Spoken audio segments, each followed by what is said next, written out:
channel. You guys, get ready for a book haul. So I was talking to my sister about what book videos I should do, and I said book hauls usually do really well on YouTube, and YouTube picks them up, promotes them to other people, but obviously that's because people like them.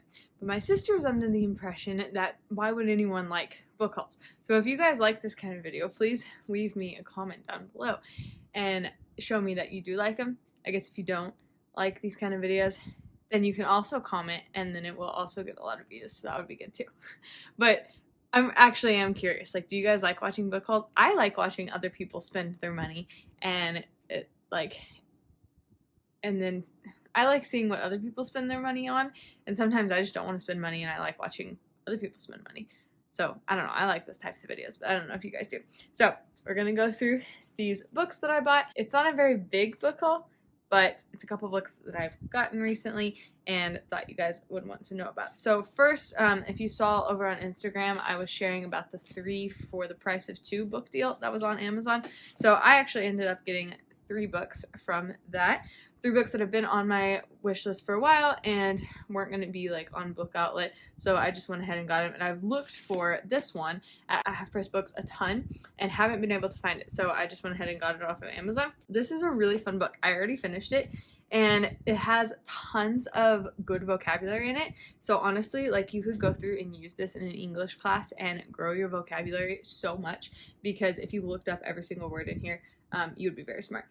But basically the premise is it's about these people from the island of Nolep off the coast of South Carolina, which actually is a real island nation, that it was established as a quasi-communal society by dispossessed Southern Americans in the 1840s, and it declared its independence from the United States in 1870.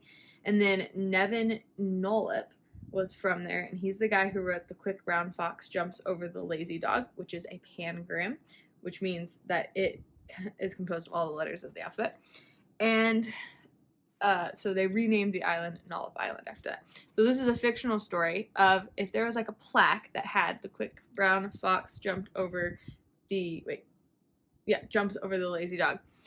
If that was on a plaque, and then the letters start to fall down, and they think, the government of this island thinks, that that is a sign from the mighty Nolep that they should stop using those letters in their writing, in their speech, and anyone who does use those letters is going to be like flogged on the first offense, and then, or on the second offense, and then banished on the third.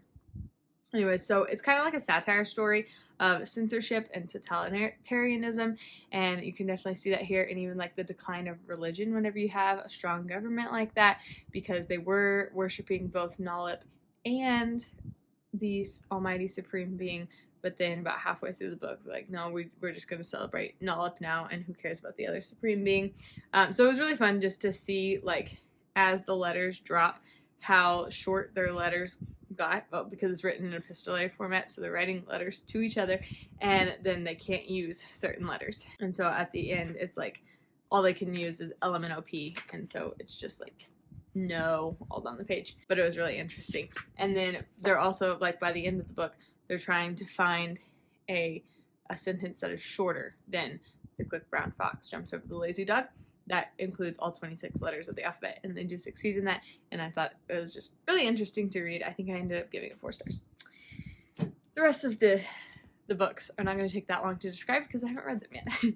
But Really Very Country by Emily Morrow. I also got this on the sale. This is a beginner's guide to removing toxins from your life without adding them to your personality. I follow her over on Instagram, and she's really funny, and I've heard some excerpts from this book, and she just tells a lot of funny stories in here and gives a lot of tips. And then she also has a little portion at the end of each chapter from her husband and his perspective on different things. So I'm excited to read this one. And then from that sale, I also got The Best Punctuation Book, period. I've had this one on my want to read for a long time because a writer I follow really enjoyed it. And when I bought it, it occurred to me that I don't really write much and don't really need a punctuation book. But I do like random facts. So it has, if you can see like the little gray here, you can turn to whatever punctuation you want. So like, if you want like a question mark, then it tells you like all the rules for question marks and how you should use them. And I don't know, I think it's really fascinating. I was looking on Goodreads, and there's some things I learned on there about like how to use hyphens, I think it was. I can't remember. And then there's like a, I don't even know, what is this? Anyways, this will be a good reference book. Maybe not one I'm going to read through all the way, but if I ever need some punctuation help, I can use this. And I'm sure that I have some friends who would enjoy this because they're really nerdy about punctuation. So if you want to borrow this from me, there you go. Okay, then I got 2 books at Half Price Books with a gift card that someone got me for my birthday. The Keeper of Hidden Books by Madeline Martin. I can't believe I haven't read this yet, but the what is The Last Bookshop in London is written by, oh, it says right here, was written by Madeline Martin, and I really love that book. And then she wrote The Librarian Spy, which was not as good, but I think I've seen pretty good reviews for this, so I'm pretty excited to read this because a book about a book is good usually, and this is just contemporary historical fiction, but The Last Bookshop in London was pretty clean, so I'm excited to read this one. And then I also got When We Were Young and Brave, and I know pretty much nothing about this. I did look up reviews on Goodreads, and it looks to be pretty good. I like the format of it, so it's like paperback, but then it also has the little bookmark part right here, and then also I like the edges like this. I think it's cool. And I read Hazel Gaynor's like, was it Last Christmas in Paris. It was written in epistolary style with someone else. I don't know, this one looks interesting, about China in 1941. So I'll let you guys know how this is whenever I actually read it. And then just yesterday at our church bookstore, I got this book, Feelings and Faith by Brian S. Borgman, Cultivating Godly Emotions in the Christian Life. This is one of the only books that is written with a biblical perspective of emotions and feelings.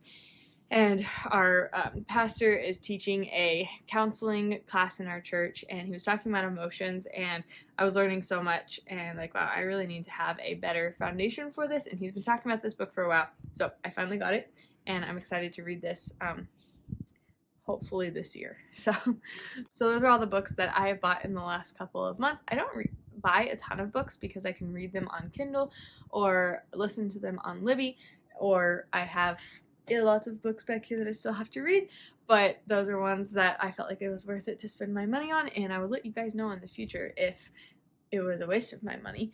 But most of those I'm pretty excited about, and if you guys want to pick up any of those books, I will leave the links down in the description below, and then you can purchase them for yourself. Thank you guys for being here, and I will see you next week. Bye!